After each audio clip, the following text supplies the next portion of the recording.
Well, welcome. Thank you. We actually met for The Place Beyond the Pines. Yeah, I'm looking at you feeling like some sort of familiarity. And my last name is somewhat similar to yours, but What is it? It's Chaffardini. It's CIA, but I do the Cha, you do the Cian.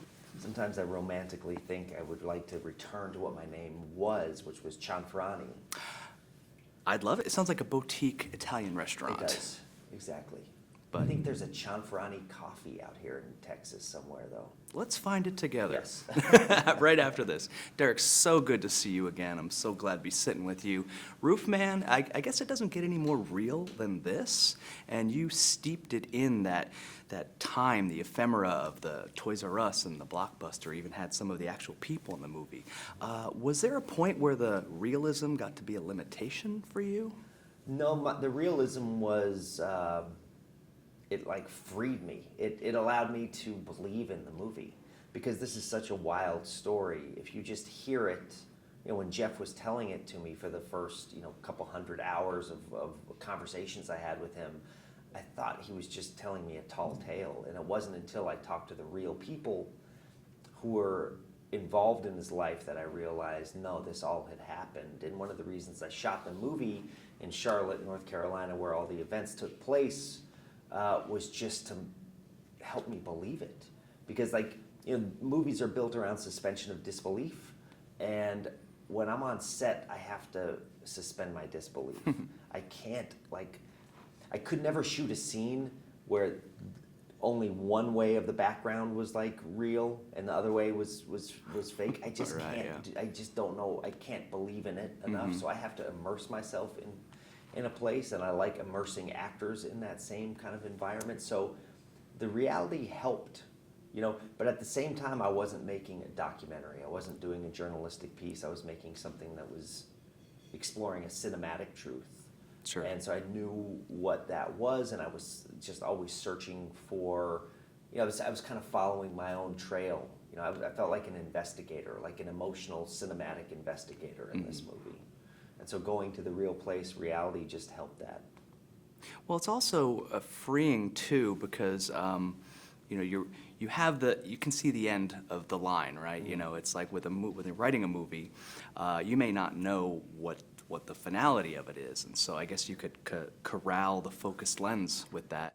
Even though it was a real story, you still have to pick where the end is, and ultimately what is the movie about? Mm-hmm. And for me, that became, once I interviewed the real Lee, his ex-girlfriend at the time, and spoke with her, I had this assumption that she was going to be angry with him or betrayed by him, but she spoke about him with so much grace and spoke to me that he told me that he was the greatest adventure of her life, and that she didn't regret a moment, and that she had so much fun. And that really, I realized that this is about a man who was trying to build a home and trying to be loved and trying to show love to people. And so at the end of the movie, I wanted him to have a little bit of that. And so she helped me find that. And so that's how I found the ending. Did that answer your question? It totally did. Okay. Everything out of your mouth is gospel. Okay, good. But it seems like when you go from Blue Valentine to The Place Beyond the Pines, you have characters who are carrying a lot of weight, a lot of things that could be secrets, that it's a big unraveling when they reveal it. It seems like this was a little lighter for you. Did it feel fresher? Was it not so dour? Yeah, the last thing I made was I Know This Much Is True, and I consider it to be I feel very complete with it. I felt like it very, very much completed a cycle of films that I had been making about generational trauma and ancestry and legacy and inheritance and things we pass on, sins of the father, all that stuff. And I felt like it was done. It happened to come out right during the pandemic, and I had a lot of friends write me and say, we had to stop watching when Mark Ruffalo cut off his hand. But he cut off his hand in the first minute. So I started thinking to myself, I have to, people need to laugh. They need some warmth. I think we live in such a crazy, divisive time.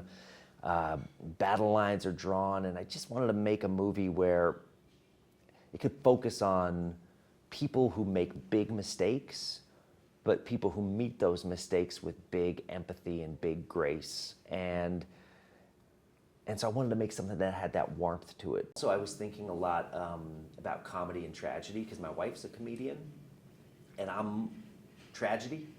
But the funny thing is, my wife, she's very serious in real life. Okay. And I'm like fun-loving, you know? And I was thinking comedy and tragedy are like flip sides of the same coin. And I was thinking that maybe with this movie I could flip that coin in the air, and as it was spinning, you would see the comedy face and the tragedy face at the same time. And I was thinking, because, you know, if you slip on a banana peel, it hurts and people laugh. And so pain and humor are they're intricately woven together. And so I thought I could make a movie where sometimes you're laughing and crying at the same time. And I imagine, too, I'm glad you brought that up, because it must be difficult. Like, how do you market something like this? You don't want to lean too much in one way or then put off the audience by going too far the other way. So, James Horner famously said, people mellow with age. And I feel like there's something that Martin Scorsese's wife said. She goes, Marty, would you make a movie that your kids can watch? So I feel like this is something that's a little more... Well, my kids have yet to watch any of my movies. And they still haven't seen this, so the jury's out. Okay. But my nieces did tell me, they said that this was the first movie of mine that they've seen where they haven't wanted to kill themselves. Those are powerful words. Yeah. Point audience. Let me ask you a question. I'm not sure if I'm making this up, but when there's a couple scenes in the church where there's singing of the choir, it almost seems like those are the arc breaks of the film. Was that intentional? Am I digging too deep? Was that like No, for sure. I mean, when he first goes to church, that's a moment of redemption. I try to see Jeff's character as like there's three guys that Channing Tatum plays in this movie. He plays Jeff Manchester, who's kind of like a loser dad, bad husband, can't afford birthday presents, can't hold a job. And so he enlists the help of ROOFMAN. Now, ROOFMAN's very good at what he does. He's very intelligent, but he still has Jeff's heart. And so every time he like locks someone in a freezer, he makes sure they have their jacket, you know. And then he makes them like real. If ROOFMAN didn't have Jeff as his heart, he would get away with a lot more stuff. But he's got this kind of warm human heart of Jeff. And then there's John Zorn, who is like the idealized version of who Jeff wishes he could be. It's his redemption. And so when he gets into that church for the first time, that's when he finds that he can don this identity of this new person, a person that he wished he could be. But the fact of the matter is that you just can't start over. Jeff, once he enlisted the help of ROOFMAN, he made all these huge decisions that really screwed up his life, and he couldn't get away from those. So John could only be a make-believe character. You know, he could feel all those things. He could actually experience love, but he couldn't sustain it for too long. So anyway, but I love the church scenes. The church was a huge, integral part of the storytelling to me, because it was when I spoke with Pastor Ron I spoke with him so much, but one of the conversations I had with him, I asked him about the Bible. I was just like, teach me.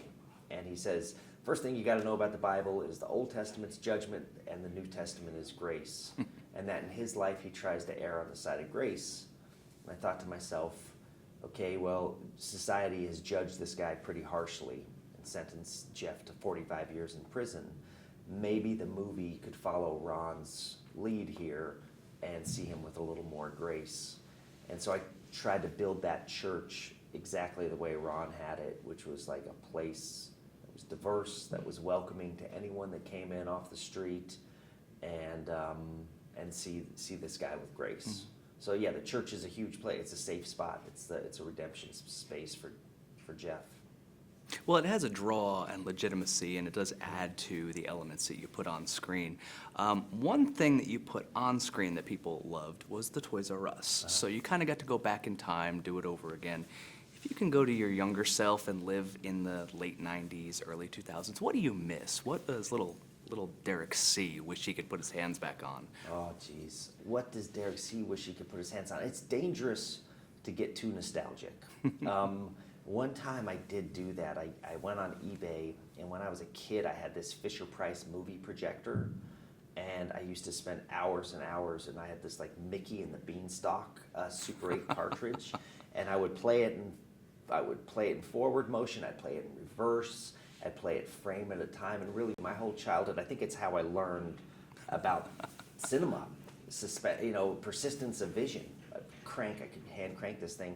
And so when I was an adult, I found it on eBay and I bought it, and it arrived in my house, and I opened up the box and it smelled of 1,000 cigarettes, and the cardboard on the box was like wet, and there was like a fresh salsa stain on it, and I opened it up and a giant cockroach skittered out, and then more skittered out, and I tried to do the crank and it was sticky. And so anyway, point is like I would rather just keep those memories in the past, than relive them. So Fair. yes. You had the wrong trip down the rabbit hole. Well, I a lot did. like the movie. That's an unbelievable story. Derek, thank you so much. Everyone check out ROOFMAN. Where's the camera? Check out ROOFMAN October 10th. Cool. Thank you. Great to to see you meet you. again.